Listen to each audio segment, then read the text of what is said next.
예레미야 7장 1에서 11절 말씀입니다.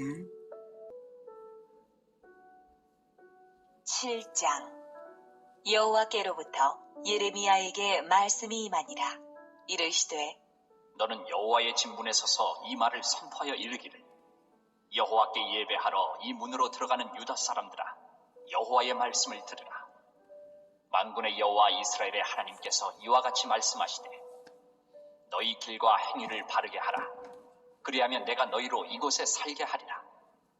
너희는 이것이 여호와의 성전이라, 여호와의 성전이라, 여호와의 성전이라 하는 거짓말을 믿지 말라. 너희가 만일 길과 행위를 참으로 바르게 하여 이웃들 사이에 정의를 행하며 이방인과 고아와 과부를 압제하지 아니하며 무죄한 자의 피를 이곳에서 흘리지 아니하며 다른 신들 뒤를 따라 화를 자초하지 아니하면 내가 너희를 이곳에 살게 하리니 곧 너희 조상에게 영원 묵음토록 준 땅이니라. 사랑하는 형제 여러분, 3월 24일 금요일 새벽 목상에 오신 것을 환영합니다. 6장까지는 예레미야의 제2설교였고요. 예레미야의 제3설교가 본장 7장부터 시작되어서 10장까지 갑니다. 예레미야의 설교들이 모두 12편이 나올 건데요. 이 설교들은 시간적 순서대로 수록된 것은 아닙니다. 7장의 내용은 26장의 내용과 병행을 이루게 될 건데요. 그 시기는 26장을 바탕으로 볼 때에 여호야김의 통치기로 보고 있습니다. 즉 요시야 왕의 사후 약 3개월 동안 통치한 여호아스를 이어서 애굽 왕 느고에 의해서 왕위에 오른 요시야의 또 다른 아들 여호야김 시대죠. 여호야김은 다시 우상 숭배를 되살렸습니다. 아버지 요시야가 무너뜨린 그 우상들을 다 되살려 놓았습니다. 그래서 백성들은 성전에서 제사를 드리면서 동시에 우상을 숭배하기도 하는 위선적인 신앙생활을 했습니다. 그러므로 위선적 신앙 태도를 꾸짖는 내용이 제3설교입니다. 2절, 너는 여호와의 집 문에 서서, 하나님께서 예레미야에게 명령하셨습니다. 여호와의 집 문, 즉 성전 문 앞에서 이 말을 선언하라. 여호와께 예배하러 이 문으로 들어가는 유다 사람들아, 여호와의 말씀을 들으라. 이렇게 말하라는 것입니다. 여호와의 말씀임을 강조해요. 그 뒤에도 만군의 여호와 이스라엘의 하나님께서 이같이 말씀하시되 이러면서 여호와의 집 문에 서서 여호와께 예배하러 가는 자에게 여호와의 말씀을 들으라. 여호와의 말씀 강조되고 있는데 예배 받으실 분이 받으셔야 예배가 된다라는 거죠. 그래서 예배하러 들어가려면 들어라, 너희들 예배가 틀렸다, 이것을 말하는 것입니다. 3절, 너희 길과 행위를 바르게 하라. 그리하면 내가 너희로 이곳에 살게 하리라. 너희는 이것이 여호와의 성전이라 강조되죠. 3번이나 하는 거짓말을 믿지 말라. 너희가 만일 길과 행위를 참으로 바르게 하여 이웃들 사이에 정의를 행하며, 너희 길과 행위를 바르게 해야 예배가 된다 이거죠. 길과 행위를 바르게 해야 이곳에 살게 하리라 라는 것입니다. 예배가 위선된 채 계속 그러면 이 땅에서 살지 못하게 하겠다는 의미가 내포되어 있어요. 예배가 예배되게 하려면 어떻게 해야 하는가?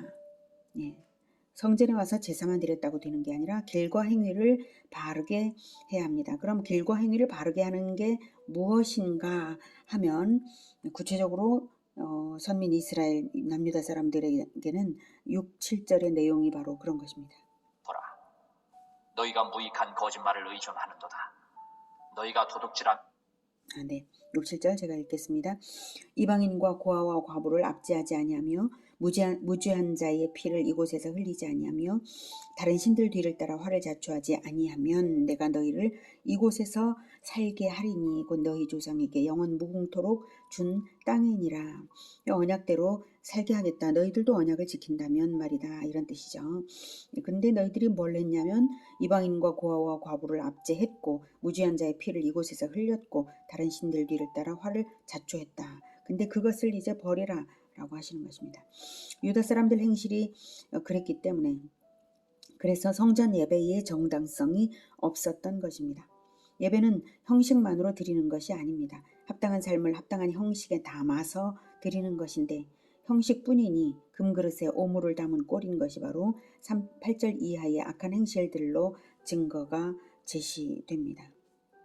하며 살인하며 간음하며 거짓 맹세하며 바알에게 분향하며 너희가 알지 못하는 다른 신들을 따르면서 내 이름으로 일컬음을 받는 이 집에 들어와서 내 앞에 서서 말하기를 우리가 구원을 얻었나이다 하느냐. 이는 이 모든 가증한 일을 행하려 함이로다. 내 이름으로 일컬음을 받는 이 집이 너희 눈에는 도둑의 소굴로 보이느냐. 보라, 나 곧 내가 그것을 보았노라. 여호와의 말씀이니라. 네, 8절에 너희는 보라 너희가 무익한 거짓말을 의존하는도다 라고 하시죠. 무익한 거짓말은 4절에서 너희는 이것이 여호와의 성전이라 여호와의 성전이라 여호와의 성전이라 하는 거짓말을 믿지 말라라고 했죠. 무익한 거짓말은 바로 성전 제사만 드리면 죄사함 받는 것이니 안심하라 라고 하는 그 주장이 바로 무익한 거짓말입니다. 행실로 나타나는 진정성이 있는 회개, 그것을 무시하고 형식 예배만 드리면 믿음으로 스스로 인정하고 구원을 이미 떼놓은 당상인 듯이 생각하게 만드는 그런 거짓 교리가 그들이 주장하는 것이었던 것입니다. 그런데 이것이 한국 교회에서도 선포되고 있지 않습니까? 네, 틀린 것이죠. 오히려 예수님께서는 예배 드리러 갔다가 형제와 다툰 것이 생각나면 예물을 두고 가서 먼저 화해하라고 하셨습니다. 회개의 열매인 거룩한 행실과 화평함이 없이는 예배가 헛된 것입니다. 그러므로 행위로 구원받는 게 아니라 믿음으로 구원받는다 이렇게 말하면서 그저 이제 믿음만으로 마음으로 믿어서 구원이 완성된 것처럼 말하는 것은 틀린 것입니다. 행위로 입증되는 삶을 살아야 그 믿음이 온전해지는 것이죠. 예수님은 또한 가난한 심령이 있어야 천국을 소유한다고 하셨습니다. 모든 인간은 죄성이 있어서 자기 자신의 힘으로는 결코 천국을 얻을 수 없는 것이고요. 안일해지면 변질되는 것이 인간입니다. 그래서 끊임없이 변질되어 가기 때문에 끊임없이 예수님과 연합되어야 되는 것입니다. 생명력을 계속 받아야 되는 거예요. 오직 왕이신 그리스도와 연합하는 백성으로서 그 진리를 바짝 따라 붙어야만 함을 알고 늘 사모하는 마음을 잃지 말아야 됩니다. 그래서 늘 은혜에 갚기 위하여 살아가야 하는 것입니다. 사도 바울도 두렵고 떨림으로 너희 구원을 이루라 이렇게 말을 했습니다. 하나님께서는 오래 참으시지만 오래 참으시는 만큼 회개를 간절히 기다리시는 것이지 회개 없이 생명책에 이름을 기록하시는 분이 아니십니다. 생명책에서도 이름을 지우겠다고 하셨습니다. 출애굽기 32장 32, 33절에는 모세가 이렇게 기도한 적이 있었죠. 황금송아지 우상숭배를 한 10계명 받은 지 40일 만에 우상숭배로 배신한 그 이스라엘 백성들을 진멸하겠다고 하시니까 모세가 이렇게 기도를 했어요. 그러나 이제 그들의 죄를 사하시옵소서. 그렇지 아니하시오면 원하건대 주께서 기록하신 책에서 내 이름을 지워버려 주옵소서. 생명책에서 차라리 내 이름을 지워주십시오. 그러면서 자기 자신의 생명을 담보로 이스라엘을 용서해달라고 이제 중보를 한 거예요. 모세가. 그러자 하나님께서 말씀하셨죠. 출애굽기 32장 33절 여호와께서 모세에게 이르시되 누구든지 내게 범죄하면 내가 내 책에서 그를 지워버리리라. 네, 범죄자는 지워버리겠다라고 하십니다. 네. 분명히 생명책에서 이름을 지우는 것이 있기 때문에 하나님께서 이런 말씀을 하신 것이지 이름을 한 번 쓰면 결코 지움이 없다. 이런 건 성경에 말씀하신 적이 없습니다. 요한계시록 3장 1에서 6절에서도 이렇게 말씀을 하셨습니다. 사대 교회의 사자에게 편지하라. 하나님의 7 영과 7 별을 가지신 이가 이르시되 예수님이시죠. 이르시되 내가 내 행위를 아노니 네가 살았다는 이름은 가졌으나 죽은 자로다. 행위로서 죽은 자라고 스스로 입증하고 있는 자다 이런 뜻이죠.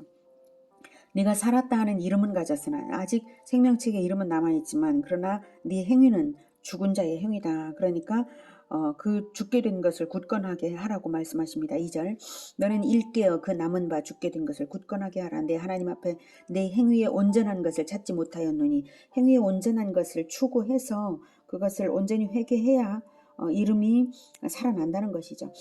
그러므로 네가 어떻게 받았으면 어떻게 들었는지 생각하고 지켜 회개하라. 만일 일 깨지 아니하면 내가 도둑같이 이르리니 어느 때에 네게 이르는지 네가 알지 못하리라. 그러나 사대에 그 옷을 더럽히지 아니한 자 몇 명이 내게 있어 흰 옷을 입고 나와 함께 다니리니 그들은 합당한 자인 연고라.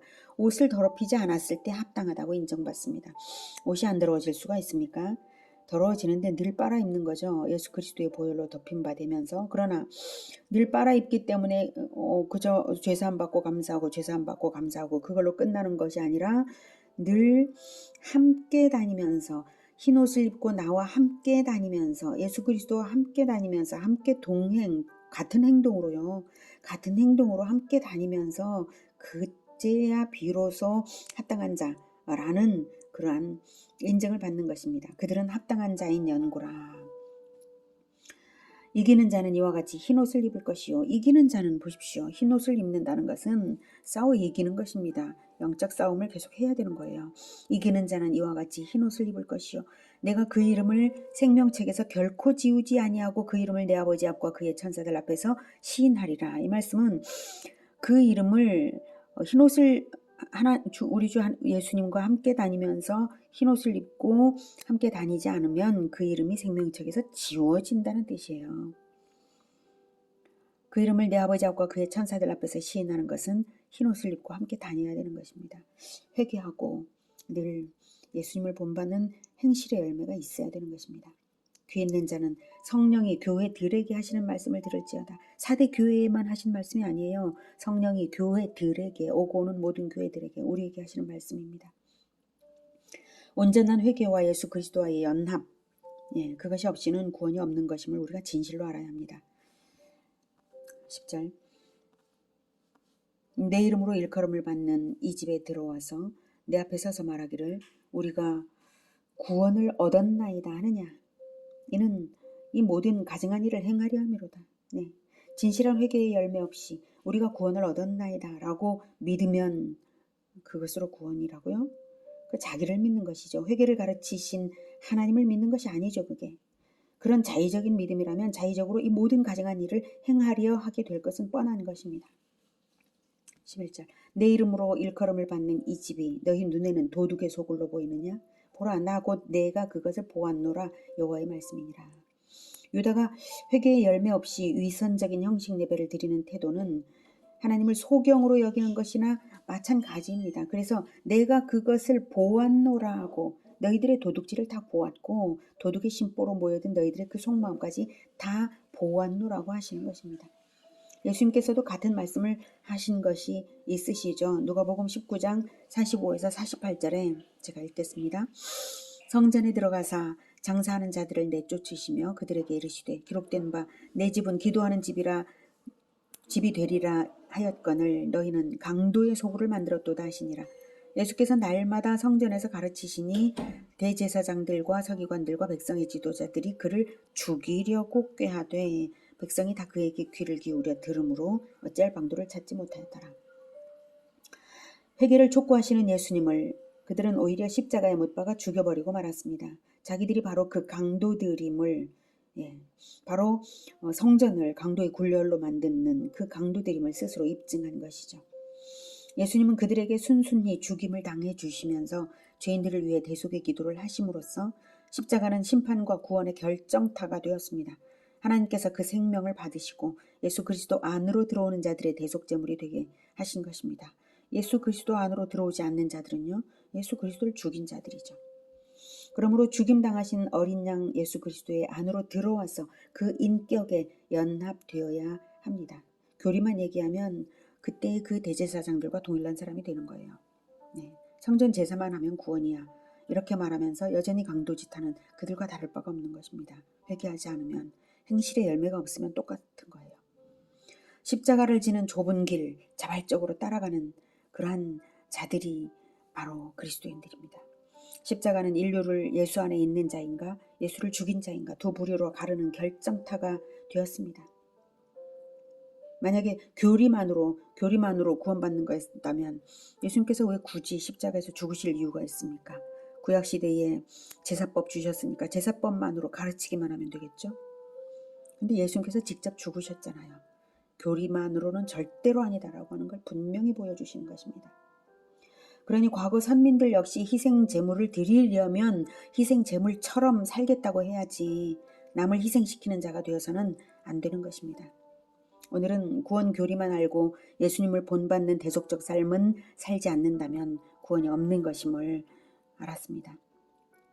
형식 예배만으로 구원이 되는 것이 아니라 대속주와 연합된 삶, 대속적 삶을 살아감으로써 진정 예배가 예배됨을 배웠습니다. 선민 이스라엘이 성전 건물이 있다고 구원을 받은 것이 아니듯이 우리 역시 거칠애로 구원받았다고 자기를 속여서는 안 되겠습니다.